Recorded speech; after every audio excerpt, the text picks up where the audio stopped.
Our common home. Pope Francis calls for a bold cultural revolution to save the earth, rejecting population control. Pope in politics. What Catholic presidential candidates are saying about the Holy Father's encyclical letter. Possible hate crime. A young white man is now in custody for the killings of 9 people at a historic black church. And hailed as a hero, a bullied teenager with Down syndrome chooses serving others over self-pity. Those stories and more on EWTN News Nightly for Thursday, June 18th, 2015.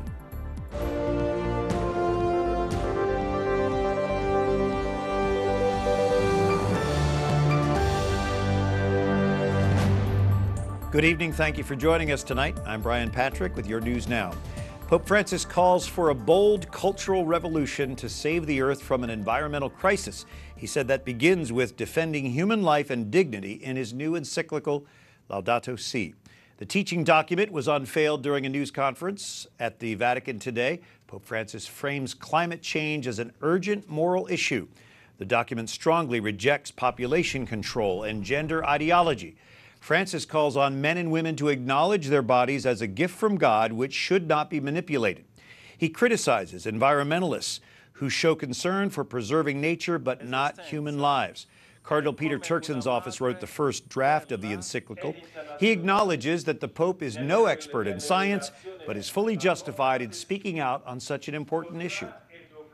Dr. Carolyn Woo is joining us from Rome, the president and CEO of Catholic Relief Services, and part of the panel that unveiled this document today. It talks a lot about the poor and the relationship between the poor and the fragility of our planet. Can you explain that? Yeah, there are 3 ways that the Pope explains this, at least. One is that even though the poor did not cause the environmental crisis, they are the ones who borne the lion's share of the damage. They're the ones whose lives are most affected by this environmental crisis. The second thing is that the Pope sees that the environmental crisis and the social crisis are actually joined together. They are actually set off by the same set of actions. And they're actions of short-term thinking, of selfishness, and sometimes the lack of regard for our actions on people and the planet. So he sees that as the underlying cause of both environmental and social crisis. The third is that in this case, the Pope also specifically called for attention to the poor, calling business that job creation is a sacred trust for business. So there are the 3 ways that the poor comes into this particular encyclical. There is a clear rejection, though, of population control, but are you afraid that might get lost in this document? I am not afraid of that. I know that there are people who says, with this environmental crisis, invite or give cover to people who advocate population control. So I just want to say the encyclical never identified scarcity as the issue. It never said that there are too many people. It doesn't talk about scarcity. It talks about the misuse and mismanagement of resources. In fact, it emphasized what life should be, and life not only for us, but for our children and for our grandchildren. Dr. Carolyn Woo joining us from Rome. Dr. Woo, thank you. Thank you very much. And the Holy Father's encyclical is making waves here in the United States. As Wyatt Goolsby reports, prominent clergy and lay Catholics are weighing in. He speaks as a pastor, offering moral guidance. Today, Catholic leaders reflect on the latest work by Pope Francis. He's not offering a set of policy proposals. He's touching on the themes of human ecology, care for creation, climate change, a throwaway culture. Dan Misla with Catholic Climate Covenant has advocated for many of the themes in the encyclical for nearly a decade. The big takeaway for me is how enamored Pope Francis is of St. Francis, and that a wonderful appreciation of the environment. It's really a spiritual document as well as a call to action. But some say finding concrete solutions to all the problems laid out in the encyclical will not be easy. Kishore Jayabalan with the Acton Institute in Rome says the poor will be hurt if everyone simply consumes less. The poor want to sell us things. They want to enter markets in the United States and in Europe. They want to sell their agricultural products and do things that we've all benefited from, but they've been excluded from for a long time. Some scholars worry the political debate will cloud the letter's central message. Stephen White studies Catholic social teaching at the Ethics and Public Policy Center in Washington. Regardless of whether you think the Earth is warming or not warming, or whether human beings have caused that warming or haven't, to dismiss the encyclical or to pigeonhole the encyclical on that issue alone from either side of the political spectrum is to miss a really important discussion. The U.S. bishops urge Catholics to approach the encyclical with an open heart. Wyatt Goolsby, EWTN News Nightly. Marc Morano is with the Heartland Institute. He's executive editor of ClimateDepot.com. And Dr. Chad Pecknold is a theology professor at the Catholic University of America.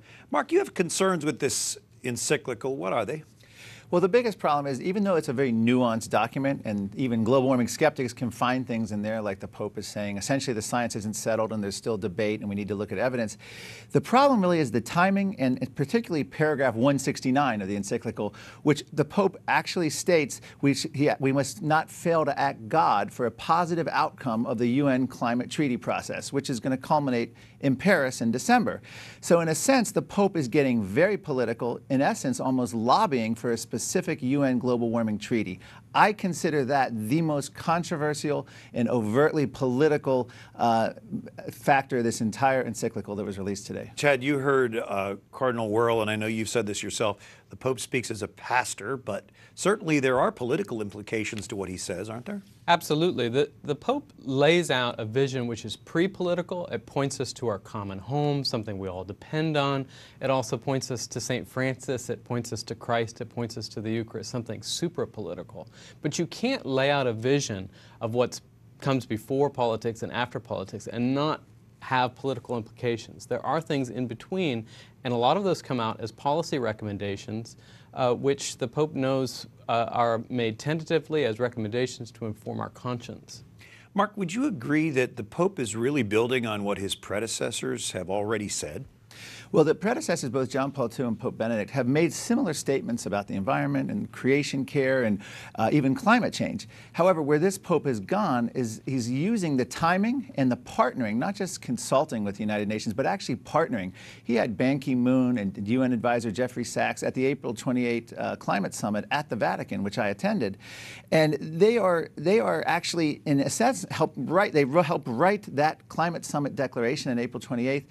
And he's gone well far and beyond any previous pope on this issue. He's inserting himself in the middle of a hot political potato, a UN climate treaty, which will be heavily contested politically. But he also, I think, has gone even a step further on some of the development issues. He has taken a demonization of carbon-based energy, which has frankly been one of the greatest liberators of our planet. If you look 200 years ago, we were all living in dire poverty. Now, 1.2 billion people don't have running water and electricity. Our goal as global warming skeptics and as energy advocates is to spread that carbon-based energy, coal, oil, natural gas, to the developing world. That's the best anti-poverty cure. The Pope has it the opposite. There are plenty of people with concerns.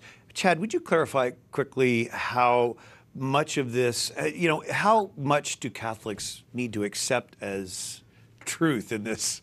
Well, Brian, I think that the vision is a little bit different with his references to Romano Guardini and the end of the modern world. There's a kind of Tolkien-esque vision of the Shire, of going back to 200 years. He doesn't want us to go back to the Stone Age, but he wants to challenge the notion that carbon-based energies have saved us. Far from that, we have to return to something which is much more localized. I think Catholics especially are bound in conscience to receive the whole teaching. Catholic politicians, of course, who make policies, they need to receive the teaching in such a way that it informs their conscience, but they're in no way bound in their conscience to follow every recommendation. Well, it certainly has us talking, and I know it will for a long time. Exactly. I want to thank both of you for being with us tonight. Thanks, Brian. Thank you, Brian. We'll talk more about that encyclical, but first, look at some of the other stories our EWTN News Nightly team has been covering in today's world. A terrible story. The suspect in a deadly church shooting in South Carolina is in custody. The massacre of 9 people gathered for a prayer service happened last night at a historic black church in Charleston. The pastor of the church is among the dead. Jason Calvi has more tonight. Brian, the Justice Department is opening a hate crime investigation into the shooting, Police say the suspect attended a Wednesday Bible study for about an hour, but then he opened fire. Prayers interrupted by gunfire. Police arrested suspected gunman 21-year-old Dylan Roth of Lexington, South Carolina. You tell people to go to work, do right, go to church. These people were in church. They were in church. The victims were inside Emmanuel African Methodist Episcopal Church in Charleston last night. Today, the president expressed condolences and concern. There is something particularly heartbreaking about a death happening in a place in which we seek solace and we seek peace, in a place of worship. Pastor Clementa Pinckney died in the shooting. He was also a South Carolina state senator. Today, lawmakers remembered him.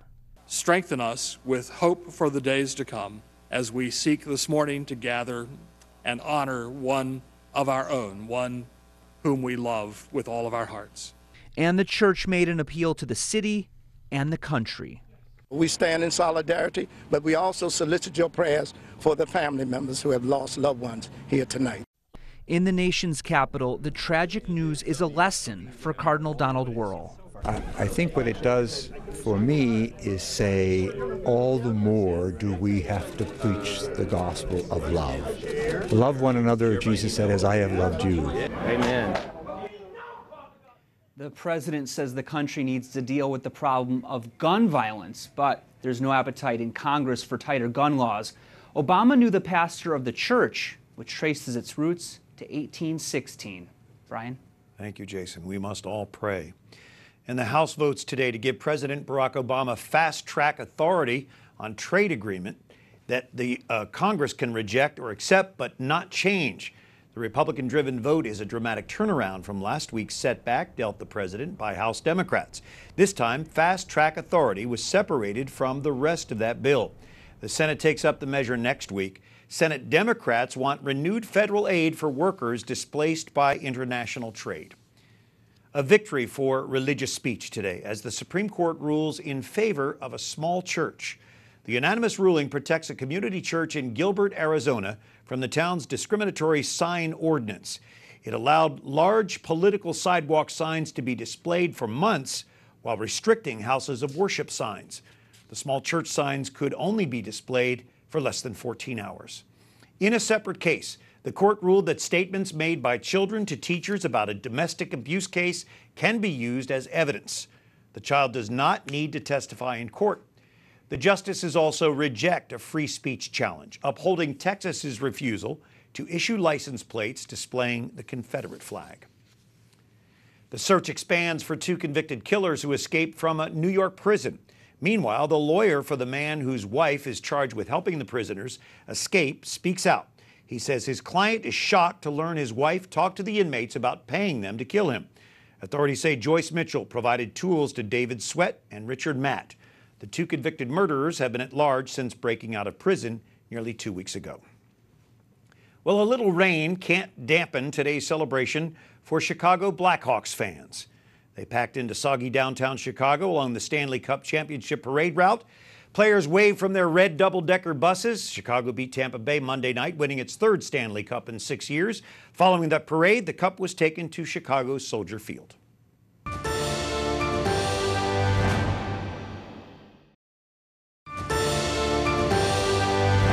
On Thursday, the 18th of June, thank you for joining us. I'm Brian Patrick. Back to the big story today, the official rollout of the Pope's teaching on caring for creation. Archbishop Joseph Kurtz of Louisville, president of the U.S. Conference of Catholic Bishops, joins us. And the U.S. bishops were cited in Laudato Si. Archbishop, what is the priority for the care of creation on the part of the U.S. bishops? Well, Brian, thank you for giving me this chance to talk with you. We're excited about Laudato Si. The priority, of course, is to, first of all, continue the great commitment that we have made in advocacy. As you know, our Holy Father talks about a twin concern. He said that concern for our brothers and sisters, especially the poorest and the most vulnerable, those who are from the moment of conception to natural death, every human person is so important, and care for our common home is so important. So much so that there's an interdependence. Well, we have, as the United States Conference of Catholic Bishops, been in the forefront of promoting the human person and promoting policies on a national level that are true care for creation. Our Holy Father is, first of all, going to give us a new incentive and a new energy and new urgency. Does it distract at all from life issues, as some people claim, and does it align the Catholic Church with climate alarmists? Well, I don't think there is a distraction. I think, if anything, it allows us to do what at the United States Conference of Bishops we've been doing for the last 5 years, namely to give a clear and decisive voice to what we're about. Pope Francis is a son of the Church, and so he is not only calling us to the great care of human beings, but he is also calling us to great care of creation. That means that the moral voice is stronger and deeper than any political allegiance or political involvement. That economic decisions need to be, in a sense, evaluated with this moral content. So I see this as bringing us together. I know, incidentally, in the Archdiocese of Louisville, we've been working on that very idea of coming together in a common way in which we have a clear understanding of the nuances of Catholic social teaching. I think this document this encyclical is going to further that. Your Excellency, Archbishop Joseph Kurtz, thank you so much for being with us. Good to be with you, Brian. And earlier today, we spoke with the National Catholic Register's Edward Pentin in Rome, and I asked him about concerns over some of the advisors to the Vatican on this issue. In fact, one of the presenters at this at the launch of the encyclical is an atheist. He's reported to be in favor of population control, although I asked him after the event if that's true, and he denied it and said that was completely taken out of context. The population control aspect to it didn't come out at all. In fact, there is a passage, several passages, or at least one very strong one, which says that that is not part of this issue and that it's totally wrong to talk about population control when it comes to climate change. The presenter that Edward mentioned is Professor John Schellenhuber, director of the Potsdam Institute for Climate Impact Research. He discounts as myth claims that a growing population in the developing world is the problem. He says it's not poverty that destroys the environment, it is wealth, consumption, and waste. Politicians here in the U.S. are already framing the encyclical to their political advantage, or at least trying. Could it impact the 2016 presidential race? Susanne LaFrankie has more from the White House. Brian, the papal letter may be challenging to some Republican presidential candidates. Several say that the Pope should stay out of politics. Meanwhile, some Catholic Democrats who disagree with the Pope on abortion and marriage are embracing this encyclical. Headline: Pope urging on climate change. Vice President Joe Biden taking full political advantage of the encyclical at a clean energy event earlier this week. Dr. Joseph Prudhomme says politicians who support climate change will exploit the Pope's environmental document. It's the way politics is done. It doesn't surprise me at all. That's the way politicians act. They're going to seize upon any short-term advantage that they think is afforded them in the moment. Other American Catholic politicians, like Republican presidential candidate Jeb Bush, will take heat. Bush remains skeptical of the Vatican's position on the environment. I don't get economic policy from my bishops or my cardinals or from my Pope. I think religion ought to be about making us better as people and less about things that end up getting into the political realm. But theologians say the encyclical is not a political document, but a pastoral one, offering moral guidance. If you're a Catholic politician, then you have to decide what's more important, being Catholic or being a politician. And if being Catholic is important, then obviously you would take this seriously. Politics aside, the Church hopes the message is loud and clear. You cannot believe and love God without respecting or caring for what He has created. The question remains whether the Pope, who will address Congress in September, will spur any legislative action on the environment. Today, the U.S. Conference of Bishops says that the encyclical should be the beginning of a dialogue. Brian? Susanne LaFrankie at the White House, thank you. A Pew survey finds U.S. Catholics deeply divided over the concept of global warming. Research results released this week show 85% of Catholic Democrats believe the Earth is warming. 51% of Catholic Republicans hold that same belief. The survey says 62% of Catholic Democrats believe warming is caused by human activity. That compares with less than 1/4 of Catholic Republicans. Up next, an inspirational story of a young hero who overcomes personal adversity to serve others. And fatherhood comes with a cost, but also great gain. We explore the dadly virtues ahead of Father's Day.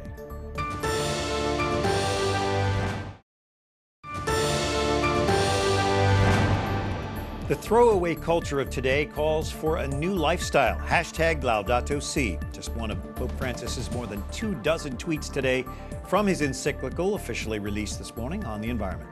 Thanks for joining us. I'm Brian Patrick, and we're grateful to have you with us. Well, in today's throwaway culture, people with special needs are often cast aside. A California teen is fighting that culture and making his mark doing it. Catherine Szeltner is here now with his story. Brian, 19-year-old Brandon Gruber, who was once bullied, is now being hailed a hero. Brandon has Down syndrome, but instead of letting that define him, he's giving back to others. Brandon never liked feeling excluded when he noticed lower-income students were left out of high school events. He wanted to do something about it. With money he makes selling his own art, Brandon's 321 Life Plus One project has paid for 19 kids to go to winter formal and prom. He's also paid for 21 yearbooks and 3 junior college scholarships. I spoke with Brandon earlier today about his work. You've since become homecoming king at your high school. What have you decided to do with that title and with your 321 Life Plus One project? Well, I paid it forward to my foundation. It's called 321 Life Plus One project. And I decided to make my mark as homecoming king. Is a big thing for me. And Brandon, has faith in God played a role in your work? Yes. God had just called me when I was feeling down. He wants me to help others, and I just wanted to bring hope for the other people.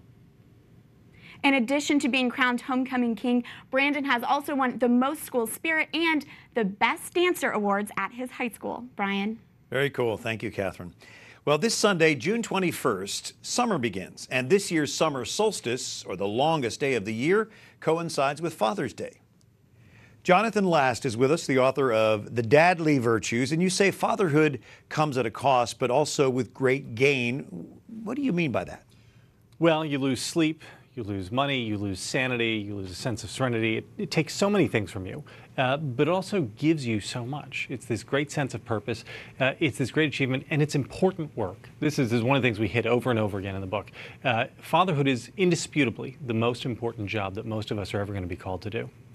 Talk a little bit about what it means to bring masculinity into a family and why that's so important. You know, it doesn't feel very masculine at times. Last week, I took my 2-year-old to Costco. We had a diaper explosion in the middle of Costco. I had to go out. I have her lying on the floor of my minivan in the parking lot of Costco, changing her diaper.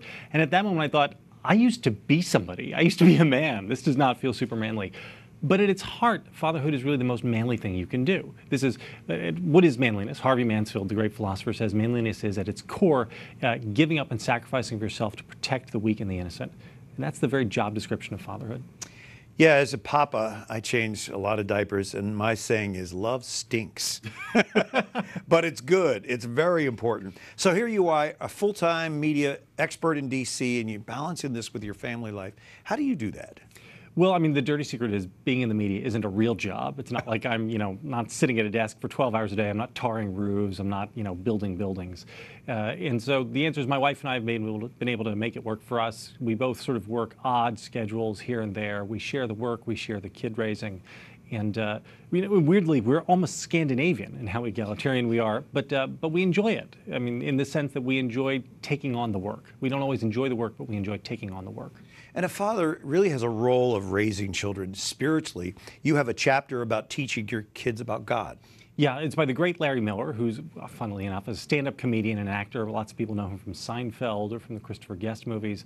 But what he says is we obsess so much about whether our kids make the travel team in soccer or whether they go to the best college, and none of that matters. What matters is that we raise our children for God, raise them to appreciate His blessings, and to be there for Him and to then be His children.